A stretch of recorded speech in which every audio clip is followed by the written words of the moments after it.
அன்பு சொந்தங்களுக்கு நாளடியார் வணக்கம். நாள்தோறும் ஒரு நாளடி என்கின்ற அடிப்படையில் பொருட்பாலில் துன்ப இயலில் 29வது அதிகாரமான இன்மை மிக அழகாக தெளிவாக பார்த்து கொண்டிருக்கின்றோம்.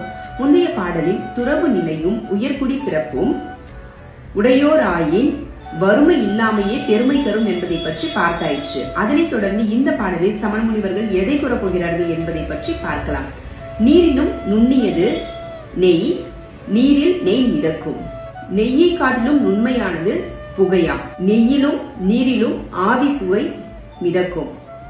புகையை காட்டிலும் நுண்மையானது எது என்று ஆராய்ந்து பார்த்தால் வறுமையில் வாடுபவன் என்கிறார்கள். ஏனென்றால் புகை புக முடியாத பூழையில் கூட நுழைந்து வாடுபவன் வறுமையில் வாடுபவன் என்கிறார்கள். புகையை காட்டிலும் நுண்மையானவனாம். இப்பொழுது நாம் பார்க்க வேண்டிய பாடல் எண் 282. நீரிலும் நுண்ணிது நெய் என்பர், நெய்யிலும் யாரும் அறிவர் புகை நுட்பம் தேரின் இரம்பிடும்பு யாழன் புகுமே புகையும் புகற்கரிய பூழை நுழைந்து.